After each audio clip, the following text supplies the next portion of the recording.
Haleluya, puji Tuhan, salam sejahtera bagi kita semua, Bapak Ibu, keluarga GPDI El Shaddai Magelang. Resilient, tangguh di dalam Tuhan. Puji Tuhan, hari ini kita bersyukur karena kembali kita dapat menikmati kebenaran firman Tuhan. Dan mari langsung saja kita akan buka Alkitab kita di dalam kitab Hakim-Hakim pasalnya yang kedua, ayat 1 sampai ayat 2. Sekali lagi, Hakim-Hakim 2 ayat 1 sampai ayatnya yang kedua. Demikian firman Tuhan. Lalu malaikat Tuhan pergi dari Gilgal ke Bokim dan berfirman, "Telah kutuntun kamu keluar dari Mesir dan kubawa ke negeri yang kujanjikan dengan bersumpah kepada nenek moyangmu. Dan aku telah berfirman, aku tidak akan membatalkan perjanjianku dengan kamu untuk selama-lamanya. Tetapi janganlah kamu mengikat perjanjian dengan penduduk negeri ini, mesbah mereka haruslah kamu robohkan. Tetapi kamu tidak mendengarkan firman-Ku. Mengapa kamu perbuat demikian?"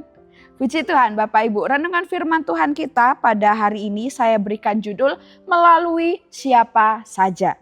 Nah, mari kita akan mempelajari kebenaran firman Tuhan ini bersama-sama dan mari kita akan terima setiap pesan dan berkat Tuhan melalui renungan 79 kita hari ini. Terlebih dahulu kita akan mengobservasi ayat yang sudah kita baca tadi. Ya Bapak Ibu yang terlibat di dalam peristiwa di perikop ini khususnya di Hakim-Hakim 2 ayat 1 sampai ayat yang kelima. Di sana kita bisa menemukan keterlibatan antara malaikat Tuhan dan juga seluruh bangsa Israel.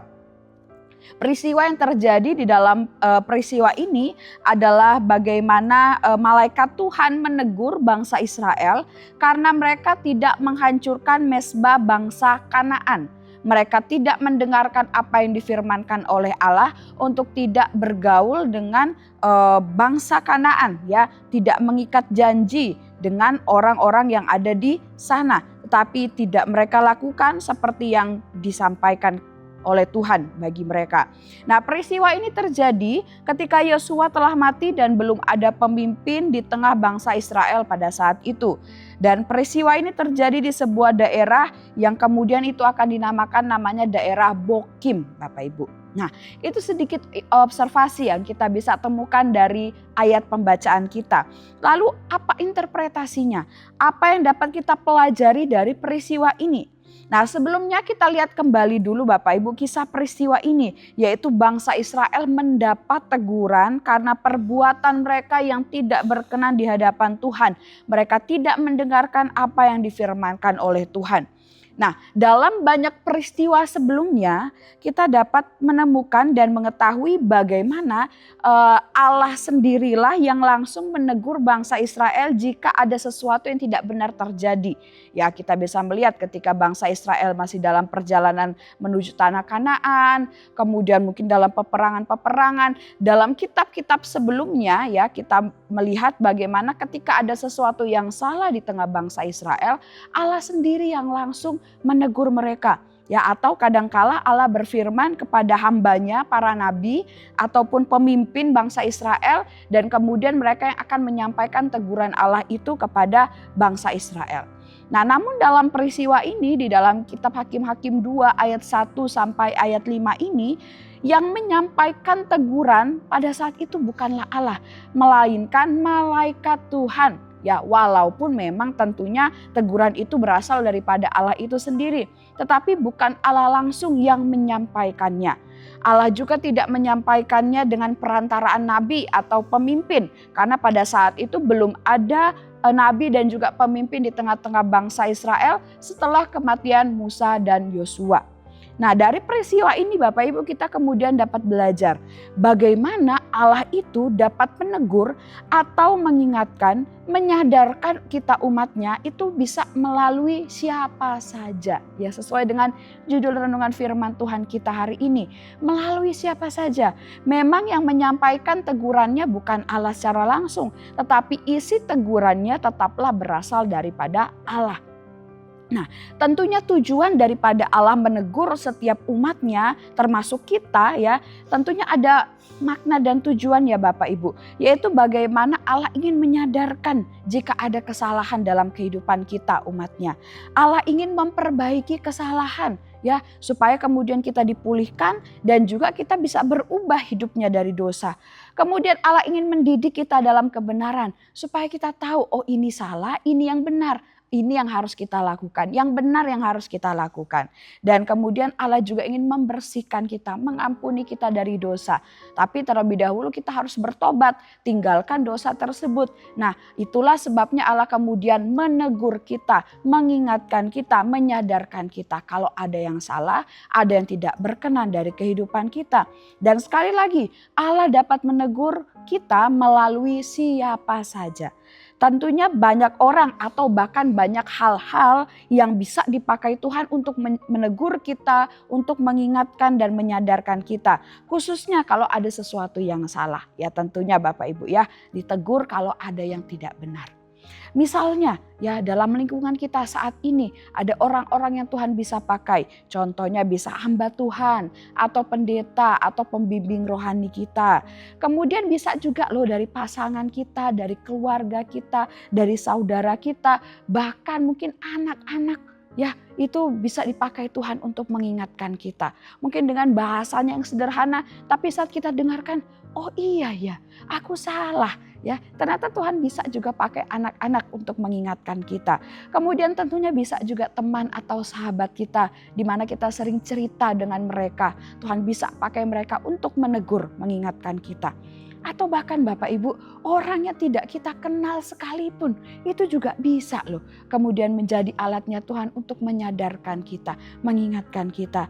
Dan juga mungkin ada orang yang sudah kita kenal tapi lebih muda dari kita ya. Tidak hanya anak-anak, mungkinnya kalau anak-anak mungkin dengan kepolosan mereka gitu ya, dengan bahasa mereka yang sederhana. Tapi ternyata juga bisa orang yang mungkin lebih muda daripada kita. Ya mungkin bagi kita, siapa kamu?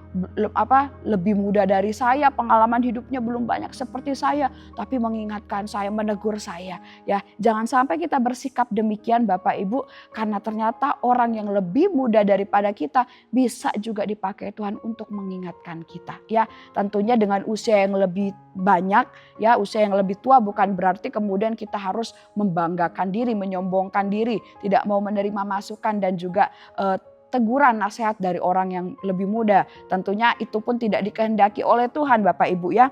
Jadi kita belajar Tuhan bisa menegur kita melalui siapa saja. Nah, siapapun orang tersebut, apapun latar belakangnya, semua bisa dipakai Tuhan ya untuk menyampaikan firman-Nya kepada kita, untuk mengingatkan kita, untuk menegur kita. Supaya kita ini berubah, kita tahu mana yang salah dan kita tahu mana yang benar yang harus kita lakukan. Contoh dalam tokoh Alkitab Bapak Ibu, yaitu ada Amos. Kalau Bapak Ibu melihat di dalam Amos 7 ayat 14 sampai ayat yang ke-15, tapi supaya lebih jelas saya pakai terjemahan bahasa Indonesia sehari-hari. Di sana dikatakan, Amos menjawab, "Aku bukan nabi karena jabatan. Sebenarnya aku peternak dan pemetik buah ara.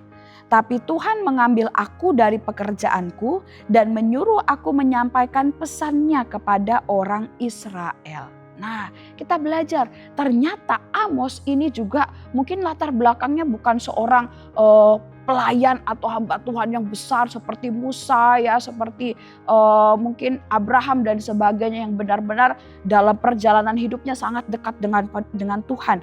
Tetapi dikatakan Amos ini peternak, dia pemetik buah ara. Tapi Amos pun berkata, tapi Tuhan mengambil aku dari pekerjaanku dan menyuruh aku menyampaikan pesan kepada orang yang ada di Israel. Nah ini Bapak Ibu ya, kita melihat bagaimana Tuhan itu bisa pakai siapa saja. Apapun latar belakangnya juga bisa ya. Asalkan Tuhan berkehendak, Tuhan bisa pakai untuk menyampaikan pesannya, firman-Nya atau bahkan tegurannya bagi kita semua. Nah, kemudian Bapak Ibu apa aplikasinya? Lalu apa respon kita dan apa yang harus kita lakukan saat kita tahu ada orang yang kemudian bisa dipakai Tuhan siapa saja untuk menegur kita, apa respon kita? Kita belajar dari Amsal 3 ayat 11 sampai ayat yang ke-12 dalam terjemahan sederhana Indonesia. Di sana mengatakan, "Anakku, janganlah menolak didikan Tuhan dan jangan marah bila Dia menegurmu. Karena Tuhan menegur orang yang Dia kasihi, seperti seorang ayah mendidik anak yang dikasihinya untuk memperbaiki kelakuannya. Nah, jadi kita belajar responnya adalah jangan menolak Bapak Ibu. Terima dengan baik, terbuka dengan lapang dada setiap teguran yang diberikan kepada kita dari siapapun itu. Apalagi jika memang ada sesuatu yang salah dari kehidupan kita sehingga kita pantas layak mendapatkan teguran itu. Jadi kita harus terima. Kemudian kita minta kekuatan daripada Tuhan, berdoa, mampukan saya untuk bisa berubah dan mengikuti sesuai dengan tegurannya Tuhan. Ya, Tuhan pun pasti juga akan memberikan kita damai sejahtera di hati, di pikiran kita, ya, sukacita supaya kita bisa dengan terbuka menerima setiap teguran tersebut tanpa rasa sakit hati, tersinggung, ya, apalagi emosi atau marah, ya. Tentunya kalau kita benar-benar menerima dengan baik, Tuhan pun juga mampukan kita untuk bisa melakukannya. Nah, puji Tuhan, Tuhan Yesus memberkati kita semuanya dari renungan firman Tuhan yang dapat kita pelajari hari ini. Kami ucapkan terima kasih bagi Bapak Ibu yang telah mengikuti renungan 79, kiranya dapat menjadi kekuatan dan berkat bagi kita semuanya. Bagi Bapak Ibu, saudara-saudari yang ingin didoakan untuk pokok doa tertentu, ingin menceritakan kesaksian baik mujizat kesembuhan, pemulihan masalah keluarga dan lain-lain, dapat disalurkan melalui chat WhatsApp di nomor 0813 2742 0088. Mari kita akan sama-sama berdoa. Kami mengucap syukur Tuhan buat kebenaran firman-Mu yang kami dapat nikmati hari ini. Kami belajar bagaimana Tuhan Engkau sanggup menegur kami melalui siapa saja. Oleh sebab itu mampukan kami untuk menerima setiap teguran Tuhan dengan hati yang penuh dengan damai sejahtera dan Roh Kudus yang mampukan kami untuk mengikuti setiap peringatan-Mu, teguran-Mu supaya kami dapat berubah, hidup kami selalu benar di hadapan Tuhan. Tuhan memberkati setiap jemaat Tuhan yang ada di GPDI El Shaddai Magelang, biarlah hidup kami semakin hari semakin cinta Tuhan dan semakin setia melayani Tuhan. Bukan dengan keperkasaan keluarga GPDI El Shaddai Magelang dan bukan dengan kekuatan kami, melainkan dengan Roh-Mu, firman Tuhan semesta alam. Terima kasih Tuhan, kami aminkan dan terima firman-Mu ini dengan penuh ucapan syukur dalam nama Tuhan Yesus. Haleluya, amin.